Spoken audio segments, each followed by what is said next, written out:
And we are live. I'm John O'Loughlin. Welcome to McDuff Lives, and thank you for joining me for a Friday morning live chat here at McDuff Lives.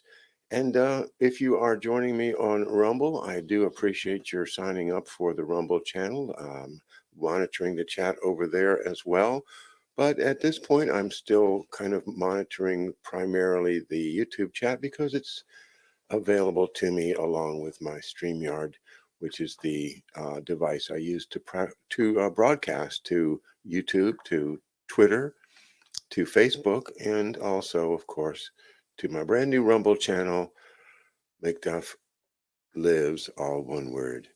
So if you haven't signed up there, please do, even if you're watching the chat on YouTube, because I'm not going to be leaving YouTube voluntarily in the near future. I want to make sure that all my good friends that follow me at YouTube have access to my work. And so I'll be here. Also, Facebook is going to be permanent. I love having a crowd over at Facebook, a lot of people I have never met. And looking forward to interacting with all of you a little bit better as we get to know each other. I want to thank Matthew Raymer at Content Safe, the company that he has founded to provide multiple backups for my work. And so now my work, not only is it backed up onto BitChute, it's backed up onto Rumble, and it is backed up onto Internet Archive. And we are going to be backing up also over at Odyssey very soon. So, and Brighteon is also in the works. So we're going to be spreading the McDuff materials out as far as we can, within the budget that we have. And that, of course, is one of the things you do help me with. And I do appreciate every month I get a Patreon check, and it's very, very helpful in the sense if I can buy a book I think we should have a hard copy of to not just use the Kindle, right? And or to buy a piece of equipment that we need, or otherwise just to support the channel. So uh, enough said. I appreciate everyone that watches, whether you are a contributor or not. And once again, thanks for joining me this morning here at McDuff Lives. All right, let me go over to the YouTube and Facebook link and see who's here. It's Corky and Christy and GW, Deborah and Freedom. Hello, guys, and hello, everyone else. I see we have 22 people watching on the YouTube channel. I don't know how many on the other channels, but we're just going to keep on expanding as much as we can with the budget that we have. Um, and we do enjoy getting Marcia, my wife, drummer, to come in and help us out sometimes. I really enjoyed her interviewing me about a month and a half ago. And so, if you want a basic background on who I am and why my show is called McDuff Lives, you can watch that one on Rumble or YouTube. No, the YouTube one's gone because they took down McDuff Lives 1. See what happens. See, McDuff Lives 1 had like over nearly 8,000 subscribers, and boom, it's gone. Um, you know, certain things just trigger them, and they get triggered, and then they pull the lever, and you're gone. Well, we'll see. I am now I'm following what Mark Kulak does, and Mark, of course, a great uh, uh, person who understands systems and systems analysis. And so he has his own system, and what he does is when he has some iffy material, he will take down the YouTube and but direct everybody to his backups, which are generally at Odyssey, BitChute, and he's also on Rumble now too. So that seems to be the state of the art, is that we can broadcast on YouTube, but then take it right down if it has something in it that's just too hot for their censors.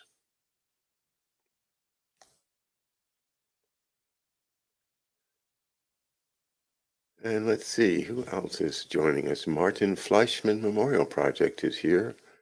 Oh, that must be related to our good friend Bob. Bob Greenyer, who we had a delightful conversation with a week ago. That's, of course, available also on Rumble and also on our YouTube 2 channel, YouTube McDuff Lives 2, and also on Facebook. So you can catch up with that.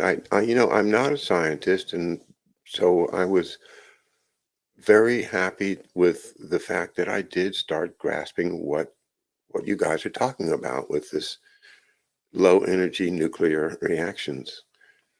So, I don't know how much more I'm going to do on that. I want everyone to know as much as I can with it, but and I know it's long term, it's going to be a solution for everything if it's if it's adopted on a huge scale, but they're not there yet. So I'm not going to put all my eggs in that basket right now.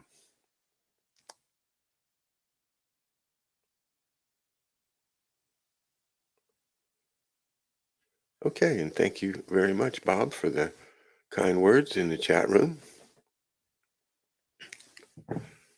All right, excuse me a second.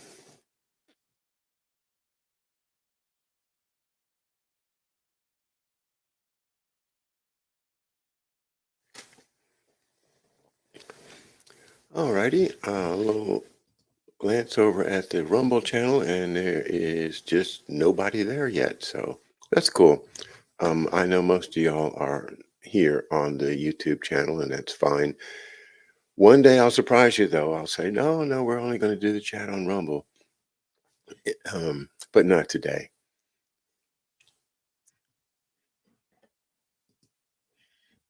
Okay.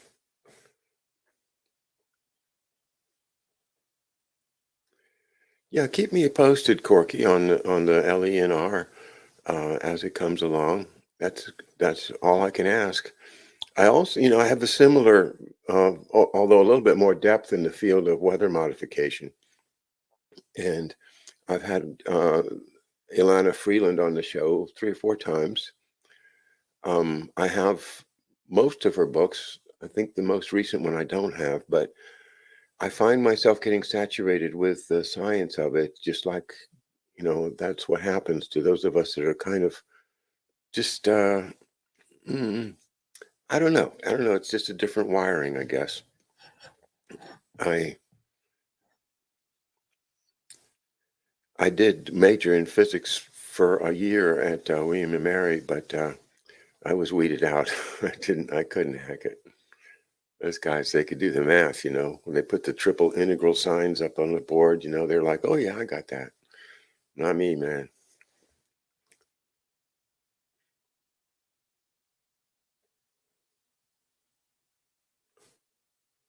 Steel Magnolia, hello. You say you have to register there to chat. Okay. Um, oh, okay. Well, I'm sorry for, yeah, but I guess you do. You kind of have to appear on YouTube too, don't you, to chat?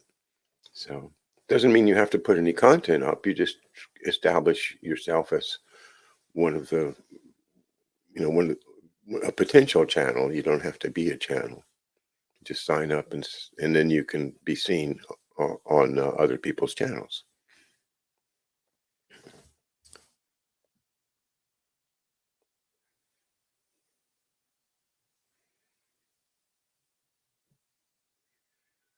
Prester John, how are you? My says, oh, I can put these up on the screen, can I? My Vietnam vet uncle still talks about how the U.S. seeded clouds during the war. Well, yes, you probably were with me when I was reading the books on the war, especially on the Sante raid and how, Operation Popeye was just turning all the roads to mud and the effect that that had not only on the enemy, but on us. I mean, just pictures of our Jeeps just mired in mud. And but yeah, they were doing it, and they know how to do it. They were doing it in the 60s. So if you think they they can't modify the weather, they're way ahead of us, way ahead of us. And I do think Ilana Friedland provides the best introduction to people to the science of it.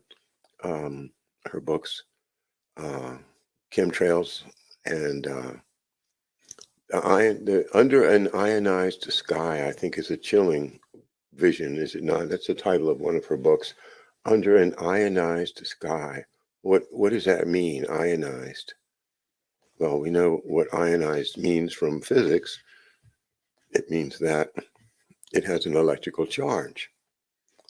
And things that have an electrical charge can be manipulated through electricity, magnetism, heat, energy applied to an ionized space can do things. Whereas if you don't ionize the sky, then the sky is basically neutral. And this is one of the great mysterious tragedies that I see going on, is that the sky is being ionized. And I think, yes, I think they are dropping um, nanoparticles of aluminum from high altitudes where we probably don't even see those planes. And then we also have the jet fuel itself, which most pilots will tell you, oh, that's just burning hydrocarbons, it's just normal, it's water vapor. No, there are serious chemicals in there. There are serious basic poisonous elements in the fuel. And while you don't see those elements, you do have to consider that they're probably bound in some way to some of those water molecules, and that perhaps that whole thing has been engineered to linger in the sky the way they do. Well, I won't go into my own speculation any further, except for to say I've done a few shows on it, and I've been looking at the sky seriously for a good 6 or 7 years now, with with a pretty firm conviction that there are people manipulating our weather, and not in a nice way.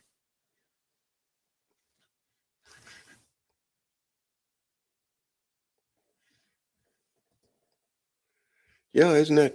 Hi, Brightmore. Good to have you. Fluoride, the waste product of aluminum. Yeah. There was a prediction by somebody, there was not that long ago when people could not utilize aluminum commercially because they didn't know how to separate it from the soil, the rocks that it was embedded in. It was not commercially viable until a certain point, and then somebody figured out how to do it, and now the aluminum in airplanes is huge, huge, huge advance in technology, but it's poisonous, and we know it's poisonous.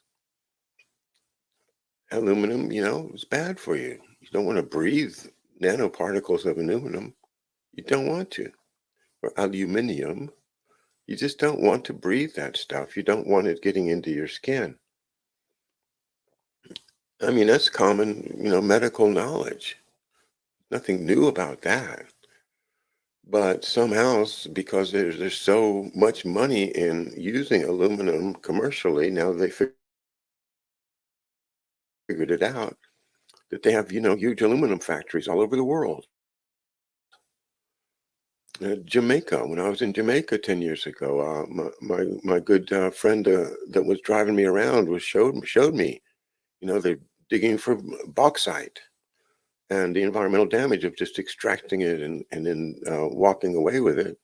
Of course, that goes onto a ship and goes to some refinery.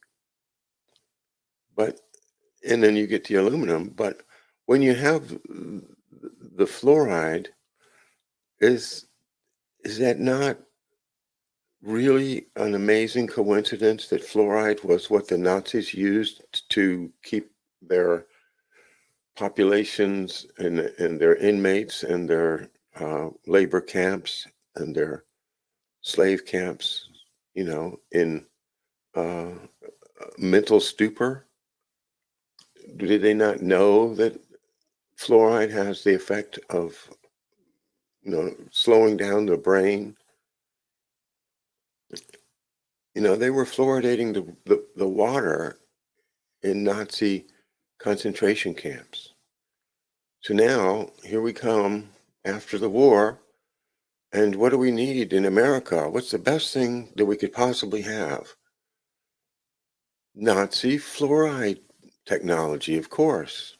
That's what you need because, then you can extract the aluminum and use that commercially, and then you have the fluoride left over, and you can sell that to the cities so they can put it in the water system and keep all the people stupid, which is very convenient if you're trying to reinvent the Nazi empire. And if your name is, Bolshwing or Skorzeny or Dulles or Schultz, that might be on your agenda.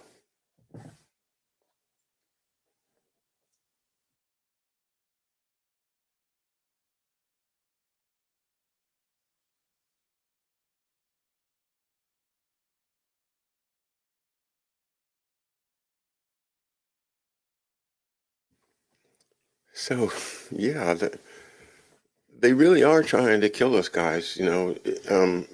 I like the way J.J. Couey puts it. He says they're trying to eliminate, the goal is to eliminate the control group. Hmm? The control group, of course, would be the ones that got the placebos or that didn't accept, didn't take the test um, product. And, our current regime doesn't bother having a control group when they do their testing. They just do what they want to do and see what happens. You know, yeah, some people are going to die. We know that, but we got to advance the science. This is the march of science. We can't let a few people's lives get in our way. They really do think that way. You have to start understanding that not everybody believes in the golden rule. You know, these people believe in the rule of gold.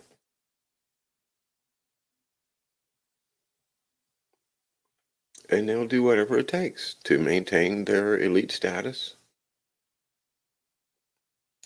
And if they have to keep us dumb with chemicals, they'll do it. If they have to destroy our brains with poisons, they'll do it. If they have to destroy our health, they'll do it. And the worst part of it to me is going after our fertility. I emphasized in a number of shows a year or two ago this papal bull from, I think it was John Paul II, um, the guy that CIA got out of Poland to follow up after John Paul I got snuffed out.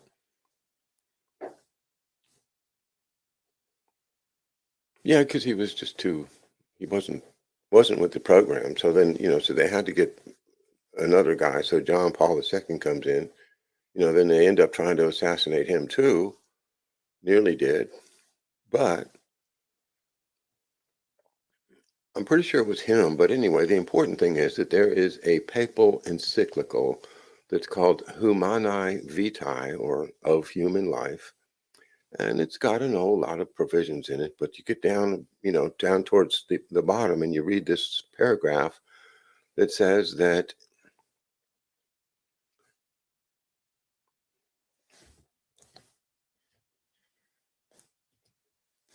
it says something like this: the interference with procreation or interference with procreation is not allowed except if it is incidental to a health program, and uh, such as, and if I'm recalling it, I think it's vaccination, but now my mind is not pulling it up as nice as I'd like to, so I'm going to go and look it up because it's important.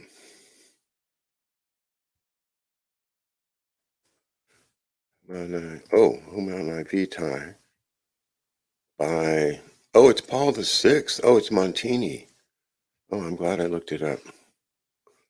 Yeah, Montini worked with Wolfe and Dulles and them. Let's see. Well, it's not got the text.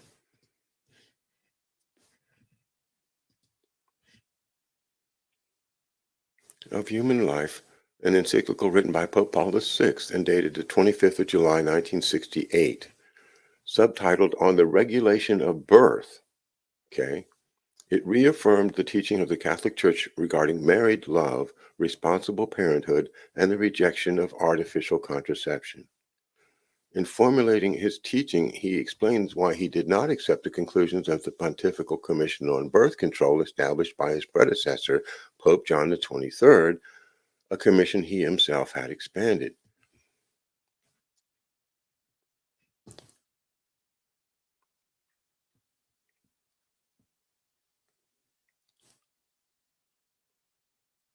All right. Again, it's got a lot of boilerplate in it before we get to the bottom line. Huh.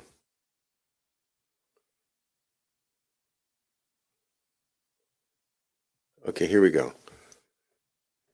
This is paragraph 15. Just partial. The church does not consider at all illicit the use of those therapeutic means necessary to cure bodily diseases, even if a foreseeable impediment to procreation should result therefrom, provided that such impediment is not directly intended.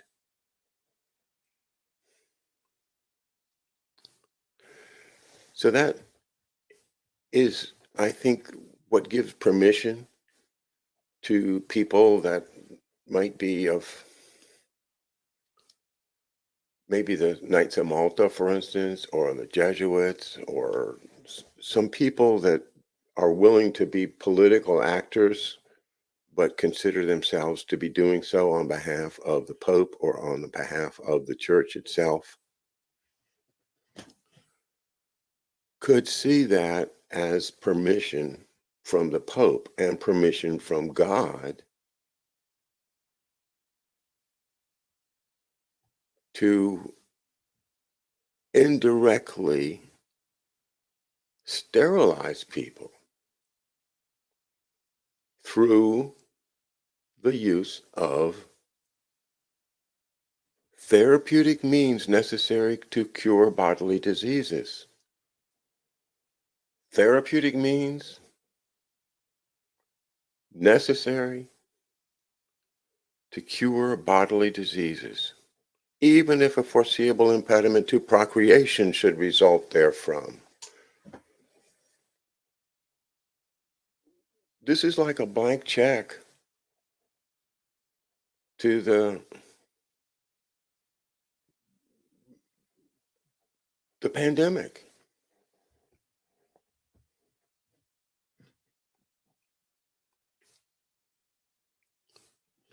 So, that really I think concerns me, that I think, and look at who it is. It's Paul the Sixth. Paul the Sixth is Montini. Montini is the guy that organizes and works with the rat lines to save the Nazis, to help them get to Spain and Argentina and Egypt and all over the world, and a whole lot of them into the United States.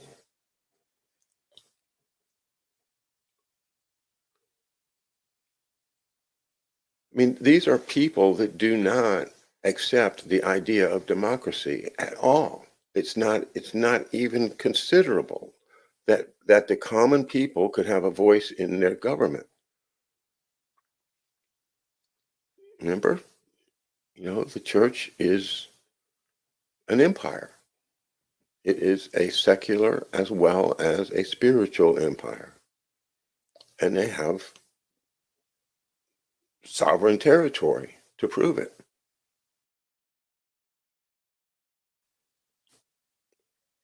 So the church is not just a spiritual guide for Catholics and Christians. The church is a political actor, and the actors that act on behalf of the church don't always play by the rules that we expect in our, you know, American common sense of what's right and wrong. No, now these are soldiers of Christ, warriors. And we all know that, once you let slip the dogs of war, havoc, right? So I think this is an important thing that we've just been talking about as a result of comments that you made in the chat. And thank you for prompting me to look up the actual text of it. And it is as chilling as it was the first time I read it. You consider, Fauci looks like a Catholic to me, you know. Well, I don't know if he is or not, but the idea of a Fauci and all of the connections there. Well, somehow, you know, you get that message, that God has seen what you're doing and God approves. You know, it's what that Latin phrase on the back of the dollar bill says. Yeah, we have this kind of wisdom to know that sometimes you have to do what you have to do. The ends justify the means. And if the end is the entire conquering of the earth in favor of a Catholic empire, you know, this is what the synarchists are.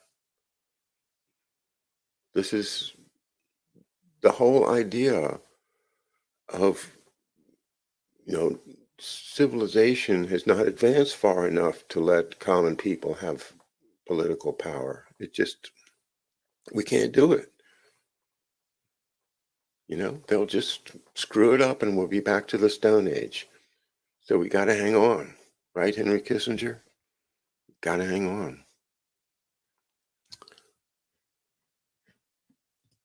All right, I've been off riffing on my own, and let's see what you guys got. Oh boy, lots of stuff here. I'm going to go back and pick out a few terms here, a few of your comments.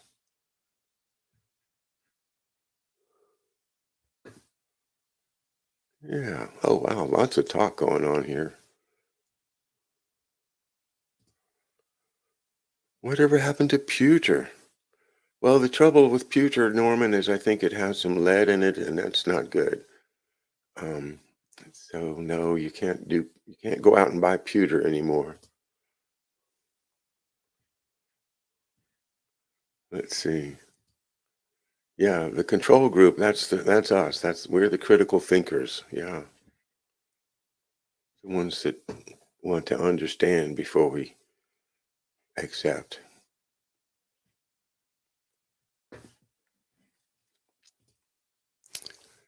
Oh, and here we have scientists chipping in.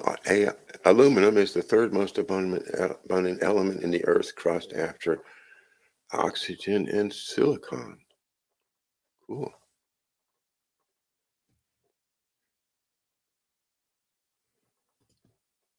Yeah, they really are. Eliminate the control group. That's what J.J. Couey says. If you haven't checked his testimony out to the Canadian um, uh, board that's investigating the origins of the pandemic, it's really worth seeing. He did a terrific explanation of his quote hypothesis, and I think it's a damn strong hypothesis. You can watch him over on Twitch at Gigaome Biological, and I look forward to his next show. The guy's a scientist and lost his job. He's got a family. He's stressed. But he's doing this because he says, I can't let my children grow up in a world that is dominated by these, and then whatever, fill in the blank, these maniacs medically,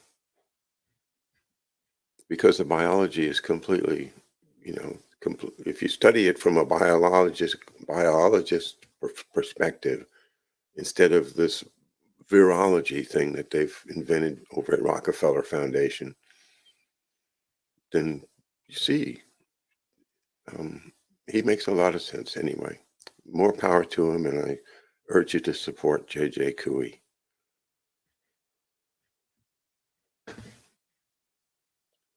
So let's see what else we got here.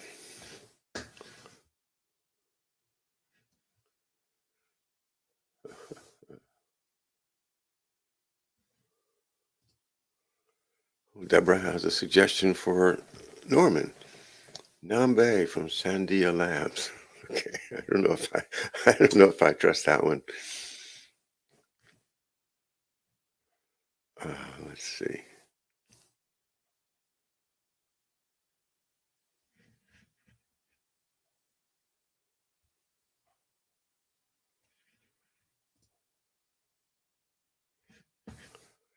Hi, Nadia. Nadia, with all the controversy over children receiving hormones and so-called trans health care, we must remember they did this first to women with chemical hormonal birth control and sterilization. Yeah, women have, sometimes it's astonishing. Well, here we are, right? Here we are. We can only try to move forward and save what we can.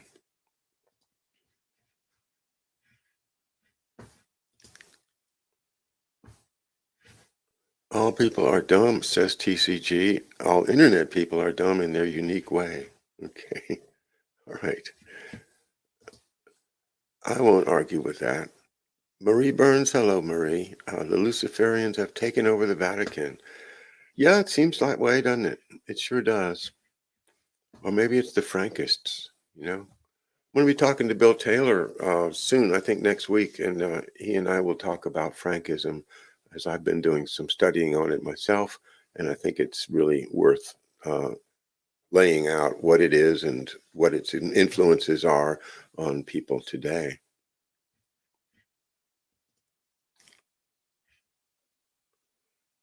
What they knew with the jab before promoting it to childbearing age women is beyond criminal, says Bob.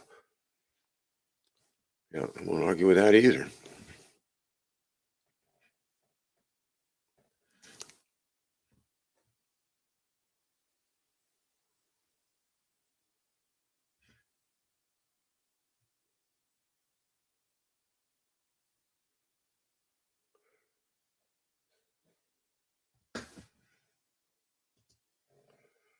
Prester John, China, however, went with the Club of Rome approach to population control. But it's a good to remind us that the Club of Rome is going on, is getting started just as the Pope is passing that encyclical. It's not a coincidence that the Club of Rome now is emerging, and its approach to population control is a lot more than incidental. China went with the Club of Rome approach. Interesting. Yeah, they did. They did limited their families to one child. And I don't know how they're doing now, but whether that's still in effect or not, but they certainly have reduced their population willfully or otherwise.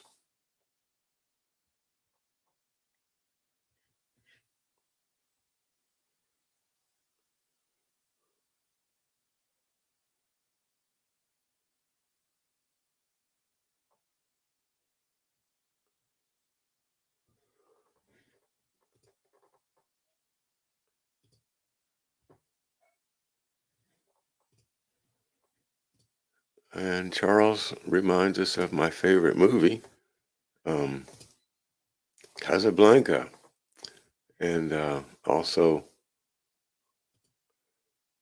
Humphrey Bogart, the Maltese Falcon.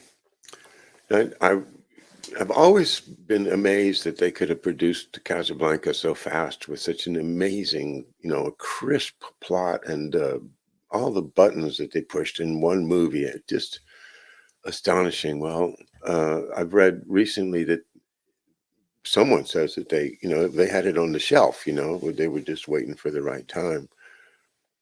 And that makes sense. Certainly the Maltese Falcon and the Knights of Malta tie together, as George Webb alerted us when we were working together 4 or 5 years ago. And that's another one of the amazing things you get when you work with other people. Oh, Maltese Falcon, Knights of Malta. Oh, okay. So they were saying the Knights of Malta can get you out of Europe if you're Jewish. Just make sure and pay the freight, and the Knights will fly you to freedom on the last plane to Lisbon.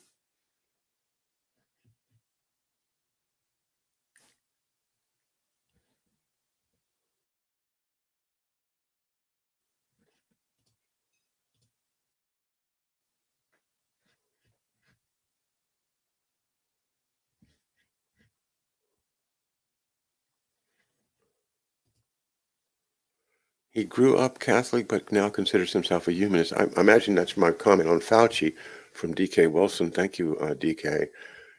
Yeah, humanist. All right.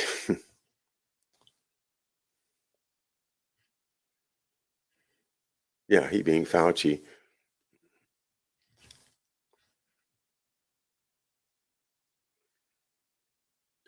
Yeah, Charles says, like the Dulles brothers, Calvinist. No, well, that's the thing is that there's some Catholics are more Calvinist than the Calvinists are. I mean, it's a matter of labels.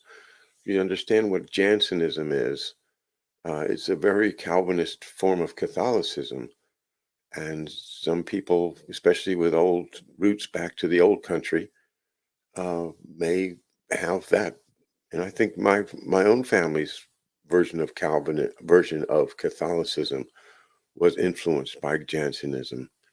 It's one of those kind of strict and unforgiving moralistic views of life. And it's not exactly about salvation as Calvinism is, but it's the same lifestyle, kind of dull, dreary, and not fun.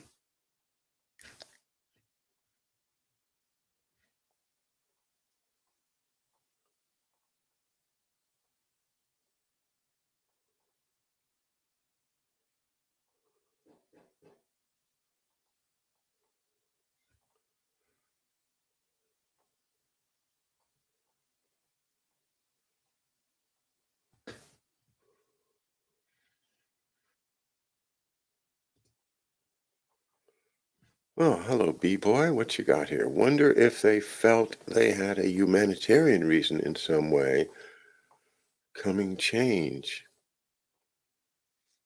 Right? Well, they're going to say it's humanitarian, whatever they do, right? The question is, are you saying humanitarian in terms of every individual is a human and every individual has rights and every individual is protected by humanitarian ethics?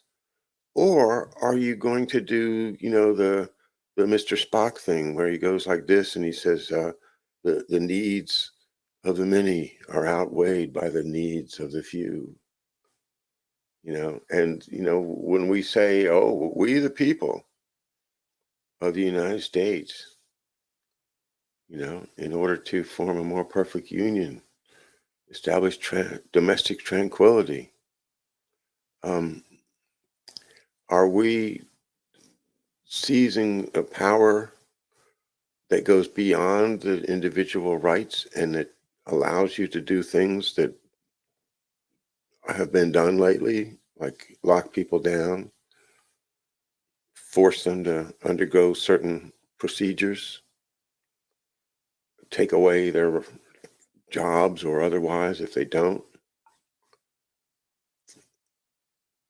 Is that what we the people have enabled the government to do? I don't think so, because that's why they were so vociferous and would not sign without a Bill of Rights. And the Bill of Rights is, the core of our protection. It still is. There were bills of rights in the states too. It wasn't just the federal Bill of Rights. And, as the courts started out with the idea of racism being okay and part of our system, they didn't apply those fundamental rights through the federal courts, relying upon the states to apply state law. However, then we had the Civil War, and then we had the 13th, 14th, 15th Amendments. And now the federal government is there with that big sword to enforce the Bill of Rights, the individual rights. And yet we have now, through Congress,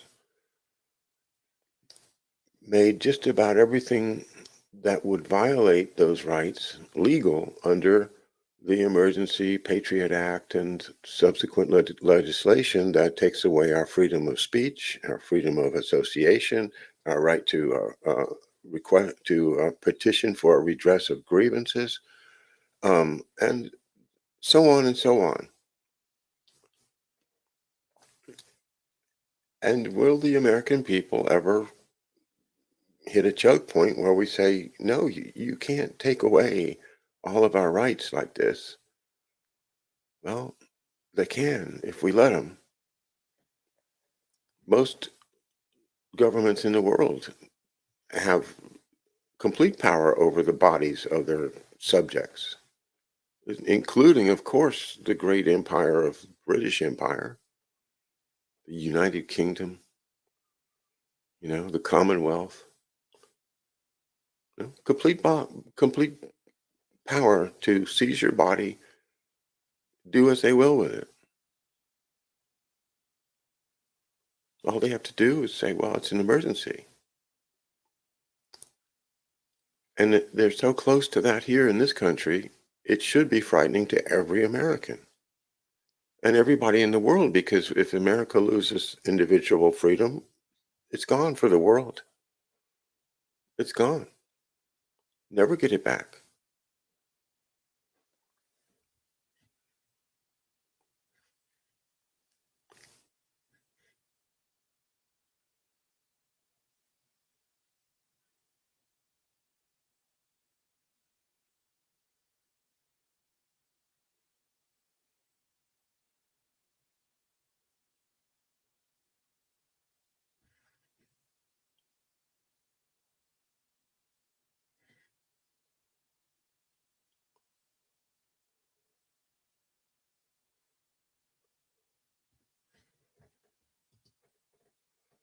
Hey, Prester John, that's a clever thing. Yeah, I grew up Lutheran, yet went to Catholic high school, SMH, schooled by the enemy. No, I did not know until recently that the Lutheran Bible and the Catholic Bible differ in one very important respect, and that is the Lutherans do not include the book of Revelation. And it's the book of Revelation that really kind of brings Gnosticism into Christianity. It brings Gnosticism into Protestant Christianity, and that's what I think James the First was doing when he commissioned the Bible, was to create a Gnostic style of Christianity that he could use and manipulate and say, well, I have divine right and so forth. But the book of Revelation itself seems to be a roadmap that these deep state people are following. They're using it like predictive programming, you know? And of course, when you listen to Bob Marley's great song, Get Up, Stand Up, right? One of the lines is, some say it's all a part of it. We've got to fulfill the book. He's talking about the book of Revelation. Okay. And that means that people who believe in fulfilling that book are, are not going to act like people who believe that, you know, we need to be Christian to each other right now. We need to be kind to each other. We need to have empathy to everybody. And if folks are waiting for, the great tribulation and the great uh,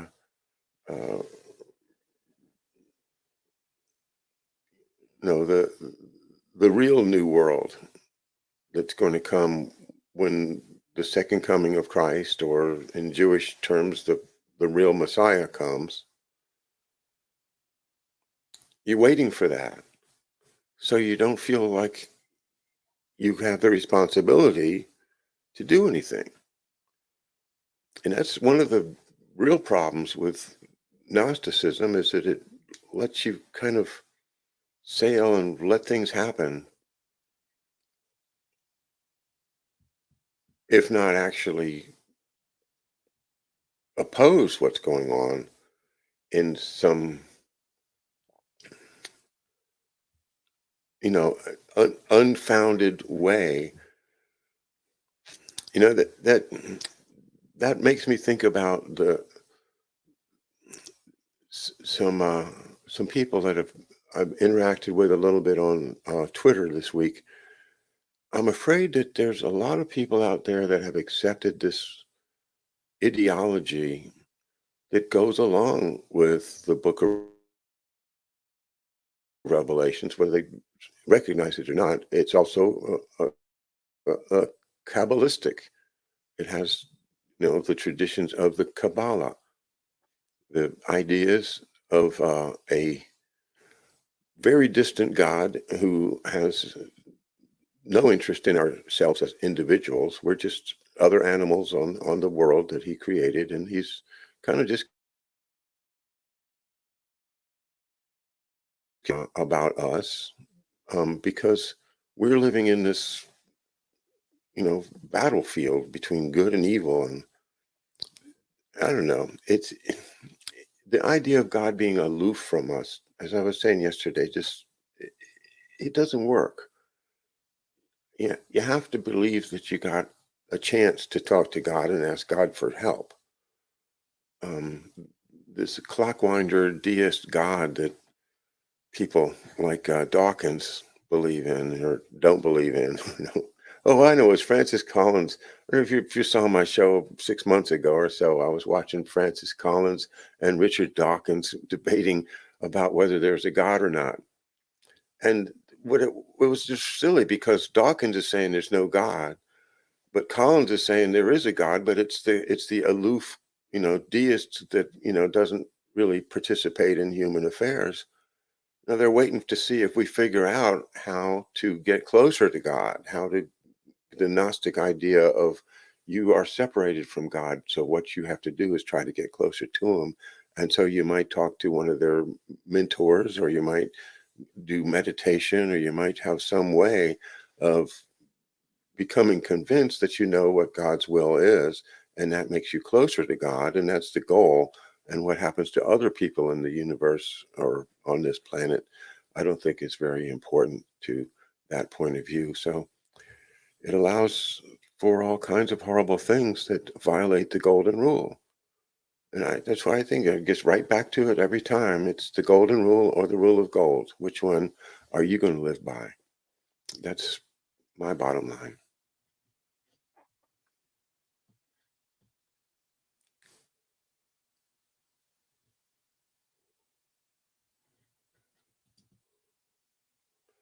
Hello, Infold. Let's see. Thought you noticing of trans as noted in political efforts are laying the ground, yeah, for accepting transhuman. Oh, well, thank you. I feel like sometimes those things that come together for me are almost communications in that when you see the language, the way that they phrase it, they're preparing the ground for what they probably already have, and that is transhumans or humans that humanize machines or mechanized humans. They got them somewhere down in the Dumbs caves or down under Antarctica or on spaceships flying around. They couldn't resist. They couldn't resist. This is what they do. This is the Fabians. These are the people that think that they have the wisdom. They have the idea that, boy, we could speed up evolution by 1,000% if we just understood, you know, how these genes work. And so all we got to do is get some people and do some experiments, and we'll figure out this gene thing, and then we'll have the Lego pieces of the universe, and we can start building our Lego machines however we want to. We won't be limited by what nature comes up with. And in that sense, not only are you trying to be more like God, you really are playing God, aren't you? But they do it. I'm sure they're doing it. And so they have to prepare the ground for when, the iRobot guys show up. Hi, my name is R. Daniil. You ever notice the governor of Connecticut during the Sandy Hook thing is called Daniil? Let's call him R. Daniil. R. Daniil Olivow from the great Asimov.